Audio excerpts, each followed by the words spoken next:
Assalamualaikum warahmatullahi wabarakatuh. Perkenalkan, nama saya Teguh Surya Prayipta, mahasiswa UT dengan NIM 04950869. Di kesempatan kali ini kita akan melakukan praktikum menggunakan Command Prompt ya, untuk melengkapi tugas 2 dari mata kuliah jaringan komputer. Nah, beberapa command-command yang akan kita pakai ada sekitar 20 perintah di sini. Nah, untuk mengakses Command Prompt, pertama-tama kita bisa menggunakan klik start tombol Windows, kemudian ketikkan di Command Prompt. Nah, atau bisa dengan shortcut Windows R, kemudian ketik CMD. Oke, di sini saya sudah membuka salah satu command di sebelah sini. Nah, oke, dan untuk pertama-tama kita akan mencoba command CD. Command CD ini adalah untuk change directory atau merubah direktori di mana lembar kerja kita. Jadi sekarang kita posisinya ada di C, Windows System 32. Dan untuk berpindah atau mengganti direktori kerja kita tinggal pakai CD dengan komen setelah itu apa. Nah, ini ada ya di sini ya. Tuh. CD itu berarti dia akan maju atau ke up di atasnya satu folder ya. Berarti di sini naik ke parent 1, berarti dia akan masuk ke Windows nanti. CD seperti tik-tik. Nah, dia akan ke Windows ya. Di sini isinya ada beda lagi. Nah, untuk pindah ke direktori web misalnya, jadi kita akan CD spasi web. Nah, enter. Nah, dia sudah beda lagi di sini. Begitu untuk command CD. Yang kedua adalah CLS. Fungsi dari CLS adalah untuk clear screen. Nah, jadi di lembar kerja kita ini atau di screen kita kan sudah banyak ya, kita scroll bisa banyak begini. Nah, untuk membersihkan lagi, mengclear, kita tidak perlu close, tapi kita tinggal ketikkan CLS saja, clear screen. Nah, dia sudah clear. Ini nggak bisa kita scroll, nggak ada lagi, di atasnya udah nggak ada historinya lagi. Begitu. Nanti yang ketiga adalah CLS garis miring tanda tanya. Nah, jadi untuk komen-komen di Windows, kalau disertai dengan garis miring tanda tanya, dia berarti adalah help mode. Nah, nanti akan ada komen selanjutnya setelah itu, atau komen extension ya, sub comment lagi. Kayak CLS garis miring tanda tanya. Di sini tidak ada ya, CLS adalah murni clear screen saja, tidak ada komen setelah itu atau action setelah itu lagi. Begitu. Untuk yang selanjutnya kita akan ke dir tanda tanya. Nah, tadi di sini ada atributnya, ada /a, ada /b, /c, /d. Ini fungsinya di sebelah sini ada lagi nih. Kita ambil contoh yang W, use wait list format. Nah, berarti dia akan memanjang ya. Kita akan coba ya, dir W. Nah, dia akan memanjang sini. Kita akan coba yang banyak isinya. Dir W. Dia akan memanjang ke sana. Nah, kalau kita dir biasa, ini kan panjang. Oke. Kita akan scroll untuk mencari direktori atau file tuh panjang. Nah, gimana untuk memotongnya per tinggi screen ya? Kita pakainya dir P. Nah, dia akan terpotong sesuai dengan resolusi yang kita punya ya. Oke, kita akan enter lagi. Nah, dia akan turun lagi, enter lagi sampai selesai. Oke, begitu untuk command dir. Nah, di nomor 5 ini ada command ipconfig. ipconfig ini berfungsi untuk mengetahui jaringan kita atau IP address yang kita punya atau dengan jaringan mana kita terkoneksi ya. Nah, di sini saya punya LAN dan punya WiFi.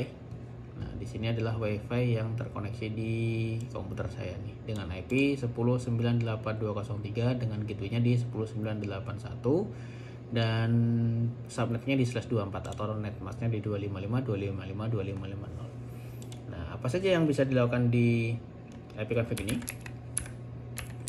Sama ya, kita bisa pakai / tanda tanya untuk mengetahui opsi apa saja yang bisa ada di sini. Nah, kita akan cek pindah ke nomor 6 yaitu ipconfig /all. ipconfig /all.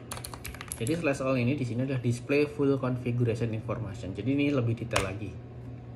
Di sini kita bisa tahu MAC address-nya, apakah dia pakai DHCP atau tidak. Terus untuk listing time-nya dari DHCP servernya. Terus untuk DNS servernya itu apa saja kita bisa tahu semua. Gitu untuk ipconfig /all. / tanda tanya tadi sudah kita lakukan ya. Nah, ini dia akan help mode. Jadi opsi-opsi apa saja, perintah opsi apa saja akan tampil di sini. Begitu. Kita akan coba lagi untuk yang ipconfig release.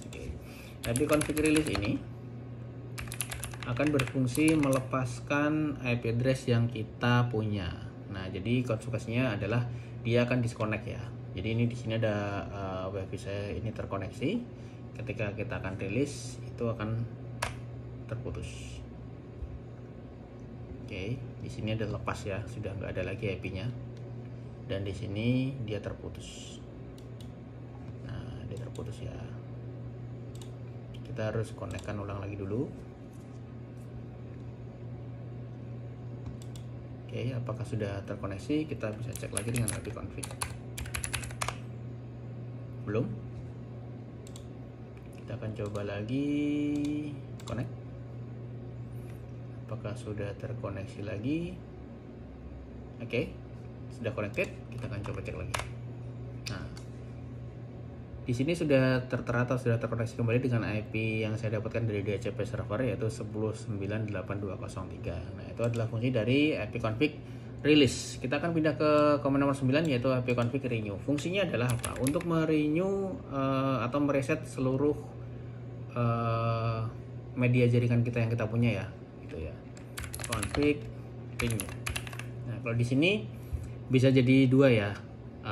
Untuk merenew IP, jadi kita melepaskan settingan yang kita punya, lalu kita meminta settingan ulang. Nah, terkadang di sini kita juga tidak akan dapat IP yang berbeda, gitu ya. Karena apa? Di DHCP server ini dia punya namanya cache sendiri ya, ARP cache segala macam kan punya. Jadi dia di DHCP server ini dia akan menyimpan informasi MAC address kita segala macam, dan mereka punya atau dia punya leasing time. Jadi ketika leasing time itu masih dalam range-nya, maka tidak akan diberikan IP baru. Kenapa begitu? Ketika dia masih menyimpan informasi yang fisik kita dan kita diberikan IP baru, maka IP itu akan tidak available lagi ya, atau sudah di reserve untuk IP kita. Nah, itu menghindari untuk pertama kehabisan IP, yang kedua adalah mungkin bentrok dengan device lain, atau yang ketiga terjadinya broadcast storm. Nah, begitu. Ini untuk ipconfig renew. Kita akan berpindah ke ipconfig display DNS. Nah, di sini panjang sekali. Oke, ini adalah host-host yang tercase di komputer saya. Ini banyak sekali ya di sini ya. Ini ada Shopee, ada segala macam nih. Jadi mungkin saya pernah buka atau browsing ke Shopee, dan DNS server itu akan memberikan respon address ke saya bahwa host ini IP-nya ini. Nah, itu akan di cache di komputer saya. Begitu. Jadi ini adalah list cache DNS yang ada di komputer saya. Oke. Lanjut, kita akan ke ipconfig flush DNS. Nah, fungsinya apa ipconfig flush DNS ini adalah untuk membersihkan list-list DNS yang seperti ini tadi. Nah, oke, kita akan coba ya. Tapi di sini tidak akan bisa bersih ya, karena saya banyak memberikan statik-statik DNS di sini. Jadi yang 127.001 ini nggak mungkin bisa hilang ya. Nah, nggak mungkin bisa hilang ini.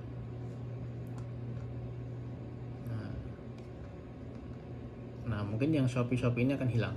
Ya, ini kita akan cek lagi nanti ya. Ini ada domain Shopee query di sini. Kita akan coba dulu ipconfig flush DNS. Oke, kita akan coba lagi cek lagi di display DNS. Nah, ini ketika sudah ada successfully flush, berarti dia sudah terhapus semua ya. Ini kecuali yang distatikkan. Nah, di sini tadi. Oke, kita akan cek lagi apakah ada di domain Shopee di sini. Nah, harusnya dia sudah di atasnya sini ya tadi ya, tapi nggak ada. Oke, nggak ada, sampai di atas nggak ada, sampai panjang nggak ada.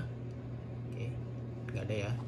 Berarti sukses ya untuk flushing DNS-nya, begitu. Jadi sudah bersih dari cache-cache DNS. Kita akan lanjut ke komen nomor 12, yaitu ipconfig register DNS. Fungsinya adalah untuk meregisterkan PC kita atau DNS kita yang tercase di PC ini ke server DNS terdekat. Nah, di sini case-nya saya pakai DNS itu adalah di modem saya atau DHCP server saya, dan di sana itu teropen untuk DNS-nya. Jadi kalau ketika saya ketikkan ipconfig register DNS, nah, maka informasi yang ada di komputer saya ini akan terkirimkan ke sana. Nah, yang tadi ini tuh, oke, sudah dikirimkan ya. Tergantung nanti dari sisi server DNS itu mau menerima atau tidak gitu. Nah, kita akan lanjut ke ping. Apa gunanya perintah ping ini? Perintah ping ini berguna untuk mengecek host atau domain, ya kita nyebutnya host saja karena ini jaringan, itu live atau tidak. Nah, misalnya begini contohnya, kita akan cek ke ping ke yahoo.com. Dia nyala ya, berarti kalau misalnya nyala dia akan diberikan replay dari server Yahoo. Nah, dia akan diberikan replay. Pertama dia akan tanya dulu ke DNS yahoo.com itu IP-nya berapa. Nah, nanti di next comment ada ya, dia dikasih dulu 74623120. Nah, di server itu ditanya nih, di echoing SCMP ya dari PC saya nih ke server Yahoo, kamu nyala nggak? Dia akan memberikan respon nih, dikasih replay from 74623120. Nah, dengan time-nya 226 milisecond. Berarti ini kemungkinan agak jauh ya, karena 200 milisecond itu kemungkinan dia servernya di US karena tidak 3 digit di sini. Nah, bagaimana kalau misalnya host itu tidak aktif atau off? Nah, kita akan coba saja, saya akan random ya. 10 9 8 mungkin nggak ada ini. Ini yang terjadi ketika host itu random atau tidak terkenal. Destination host unreachable, berarti kan tidak ada ya, nggak ketemu kan gitu tuh. Nah, berbeda ketika timeout, hostnya ada tapi tidak nyala, itu timeout berarti. Gitu ya teman-teman. Nah, terus untuk di ping ini ada opsi juga. Misalnya kita mau, dia kan defaultnya cuma 4 ya. Kalau kita mau bikin ping panjang, itu pakainya ping yahoo.com, kita kasih dash t. Nah, dia akan ping itu panjang sekali, nggak akan berhenti kecuali kalau kita yang stop. Nah, kita akan coba lihat beberapa baris lagi ya di sini. Oke, masih jalan lagi. Oke. Nah, kita akan stop aja. Dia tidak akan selesai nih ya kalau tidak kita stop secara manual. Nah, tadi untuk comment ping. Kita akan lanjut ke comment netstat. Oke. Di sini ada netstat. Netstat. Fungsinya apa? Fungsinya adalah untuk mengetahui PC yang kita pakai atau komputer yang kita pakai ini sedang terkoneksi kemana saja. Nah, untuk comment netstat biasa ini kita akan diberikan respon dari komputer adalah yang sudah terkoneksi atau koneksi yang sudah terjadi ya di sini ya. Tuh, berarti ini adalah dari sebelah kirinya ada protokolnya TCP, dan di sebelah kanannya ada local address yaitu adalah komputer saya, dan di sebelah kanannya ada foreign address yaitu ada host tujuan atau ngobrol dengan siapa, dan state ini yang koneksi yang terjadi. Nah, jadi komputer saya ini sudah terkoneksi dengan mereka ini establish ya, tinggal dia menunggu setelah ini mau ngapain. Gitu. Di netstat ini juga ada beberapa opsi-opsi komen ya. Nah, min A misalnya. Nah, dia di sini akan memberikan respon atau menyuguhkan data baik koneksi yang sudah terjadi, sudah terkoneksi ataupun tidak terkoneksi atau masih listen ya. Listen di sini berarti adalah di sisi komputer saya berarti ya. Nah, ini ada TCP juga, ada UDP juga. Di sini sama. Nah, cuman di sini ada state-nya listening. Listening berarti komputer saya ini membuka atau open port di port 80, port 135, 443 dan selanjutnya. Jadi ketika ada host dari luar yang mau connect ke komputer saya, diarahkan ke port ini berarti tetap masuk bisa. Saya terima gitu ya karena saya listening di sini. Oke, begitu untuk netstat ya. Kita akan coba di komen nomor 15 ini ada tracer atau traceroute. Kita akan coba tracer ke yahoo.com. Oke, kita ambil sampel yang agak jauh aja nih. Nah, di sini kita akan diberikan respon atau disuguhi list-list seperti ini. Nah, ini ada jalur atau route. Nah, lewat mana? Perangkat apa atau router apa ya? Router mana yang kita lewati kalau kita mau ke host yahoo.com. Nah, di sini ada list ya, ada beberapa list, nanti sampai kita tunggu sampai selesai ya. Jadi yang hub ini nanti sebutannya hub ya. Jadi satu baris ini satu hub gitu ya. Jadi lompatan begitu. Ini semuanya adalah router ya. Oke. Hub pertama itu adalah selalu gateway, dimana kita akan terkoneksi. Berarti kemanapun saja kita lewat pintu itu. Sama aja kalau kita misalnya di dalam rumah, kita mau keluar, mau kemana? Oh, mau ke Alfamart misalnya. Ya kita dari sini lewat mana? Pasti lewat pintu depan dulu dong. Nah, setelah itu baru mau kemana? Arah mana kan gitu. Nah, di sini juga ada. Setelah itu hub keduanya request timeout. Nah, request timeout di sini kalau dalam secara teknis jaringan di sini bukan dia mati ya. Kalau dia mati berarti ini akan request timeout terus karena dia tidak akan connect ke hub selanjutnya. Di sini ini berarti dia akan melakukan filtering. Nah, filtering SCMP. Ya karena ini kan dia pakai protokolnya tetap SCMP ya. Nah, kenapa kalau di filtering? Ini adalah langkah preventif dari IT adminnya agar jaringan dia aman atau tidak terkena flooding, tidak terkena DDoS attack begitu. Nah, di hub ketiga dan selanjutnya adalah route atau router-router yang dilewati. Nah, di sini sampai di IP 182 ini. Nah, ini di sini adalah di 206 ini dia sudah ada di Equinix LE1. Ini kemungkinan dia sudah di US ya, karena di sini sudah 3 digit. Nah, kalau dari daerah saya ya. Nah, ini sudah di LA, ini sudah di San Jose, ini sudah di mana banyak sampailah dia di edge-nya si servernya Yahoo di 74623120 seperti yang ada di sini. Nah, sesuai ya, ini sudah servernya Yahoo sendiri nih. Begitu. Ini adalah untuk tracer. Nah, di sini kita juga lihat bahwa traceroute ini ada hostnya di sini. Ini ada host. Di traceroute sendiri juga ada beberapa opsi-opsi yang bisa dipakai. Nih, di sini ada nih -D, ada yang -H, ada yang -C, ada -4, -6. Nah, kita kan coba pakai -D aja ya, nggak yang usah panjang-panjang kemana ya. Boleh deh panjang nggak apa ya. Nih, kita coba untuk host yang lain. Nah, di sini kita dikasih nih cnn.com IP-nya berapa? 151.101.3.5. Nah, di sini sudah nggak ada nama hostnya ya. Nih, kita akan langsung dikasih IP saja. Nah, terkesan lebih cepat? Iya, dia akan lebih cepat karena tidak ada request atau pertanyaan lagi. Ini IP ini PTR-nya mana atau hostnya mana, kan nggak ada. Jadi emang lebih cepat, gitu. Karena ini adalah murni angka-angka numerik saja ya, atau IP address saja di sini. Nah, begitu kurang lebih untuk tracer. Nah, sekarang kita akan ke pathping. Nah, pathping ini fungsinya apa sih? Apa pathping itu? Nah, kita akan coba ke detik.com aja yang lebih dekat lagi. Nah, pathping ini sebenarnya gabungan antara ping dan traceroute.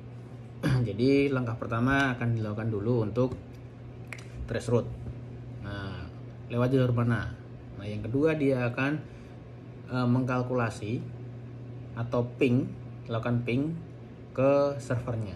Nah, di sini tidak hanya ping biasa, tapi dia bisa mengukur seberapa kualitas jalur yang kita pakai, seperti apa jaringan kita pakai, bagus atau tidak, dia bisa mengukur ya. Nah, di sini ada computing statistic for 25 second. Nah, kalau kita pakai ping biasa tadi, ping panjang tadi, ini hasilnya udah keluar. Oke, kita bahas dulu. Oke, jadi di sini adalah dia tidak ada loss ya, karena lossnya 0. Kita kirim 100%, berapa paket kita kirim tidak ada yang loss ya, jadi 100%. Nah, jadi kualitasnya bagus. Oke, tidak ada loss. Nah, di sini dia sudah bisa mengukur nih berapa milisecond, terus untuk ada loss atau tidak. Nah, dia sudah bisa menganalisa sendiri ya dari sini ya.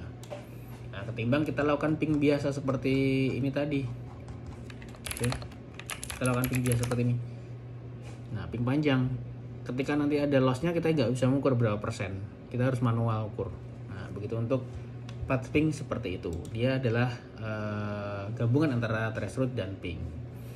Oke, sekarang di nomor 17 kita akan pakai command nslookup.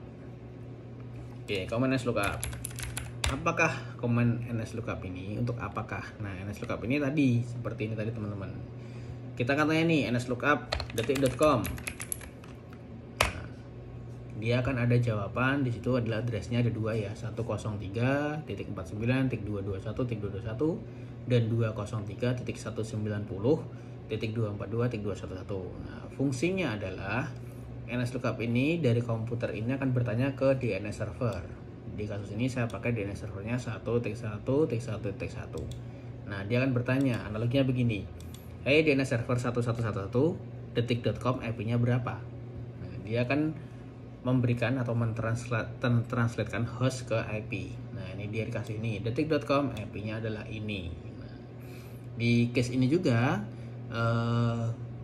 DNS server ini memberikan informasi bahwa detik.com itu punya 2 buah host atau 2 buah IP di sini ya. Yang mana artinya mungkin ini bisa adalah load balance atau mungkin dia adalah pakai failover. Jadi salah satu misalnya hostnya down, dia akan switch ke host yang lainnya yang masih hidup begitu. Ini untuk nslookup. Nah, itu ya teman-teman ya nslookup.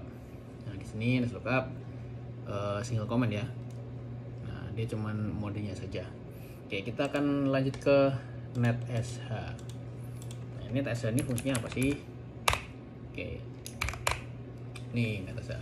Netsh ini berfungsi untuk mengeset ya, mengeset IP. Kalau kita di Windows itu kan sudah ada mungkin dari control panel, dari settingan ini sudah kita bisa secara GUI sudah bisa men-set IP. Nah, ini adalah manual. Jadi kita akan cek dulu yang mana yang kita set dulu pakai IP config tadi. Nah, saya misalnya mau cek atau mau set untuk yang Ethernet ini IP-nya. Oke, kita bisa cek dulu di sini ya. Control panel saya dulu, saya akan cek dulu di sini. Oke. Saya pastikan dulu di sini nggak ada IP. Di IPv4. Oke, saya pastikan dulu kosong dulu. Oke, di sini kosong ya, nggak ada. Oke, namanya Ethernet. Oke, kita akan coba isikan ya di sini ya. netsh dia itu komennya adalah netsh interface-nya apa. Nah, oke, netsh interface. Terus kita adalah IP set karena kita mau set IP ya, IP set. Nah, di sini adalah address. Name. Nah, di sini adalah name untuk adapter kita, Ethernet tadi yang mau kita set. Begini ya. Ethernet, kemudian static karena kita akan set secara static. Nah, IP-nya kita masukkan berapa? Misalnya IP-nya adalah di 172.10.5.2. Nah, begini ya. Untuk saja seperti ini.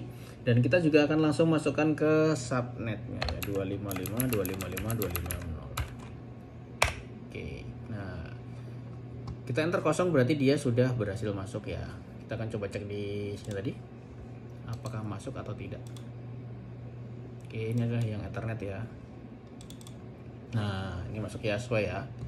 172.10.5.2 dengan netmasknya 255.255.255.0. Oke, berarti ini CLI, bentuk CLI untuk mengeset IP di Ethernet adapter kita.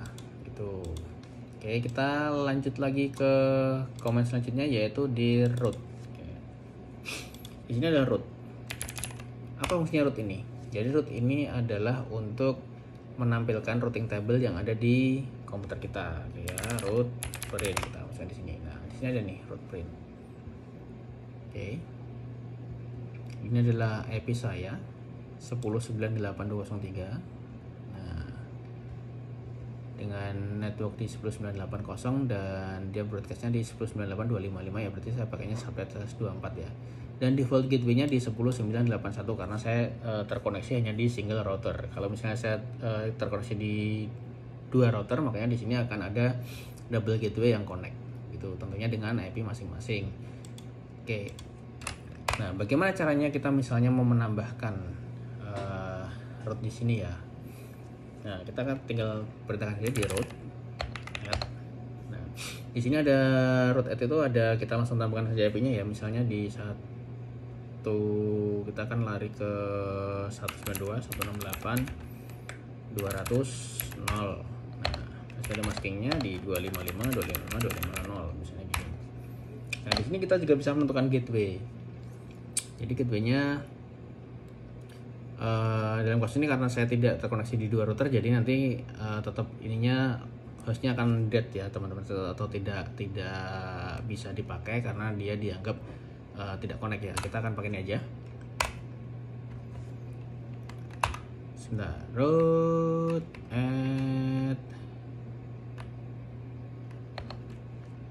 add-nya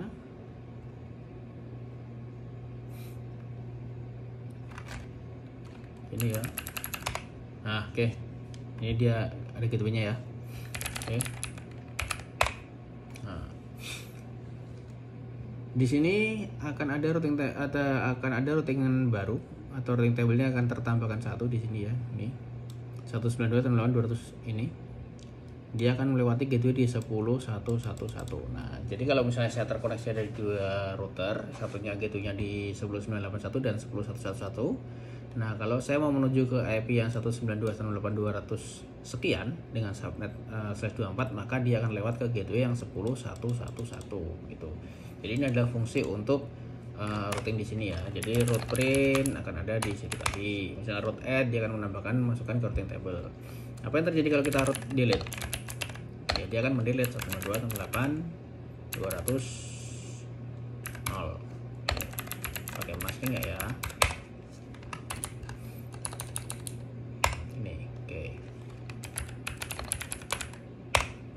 Di sini udah nggak ada lagi. Yang tadi ada 192, di sini udah nggak ada lagi karena sudah kita delete. Begitu. Oke, kita akan lanjut ke komen net.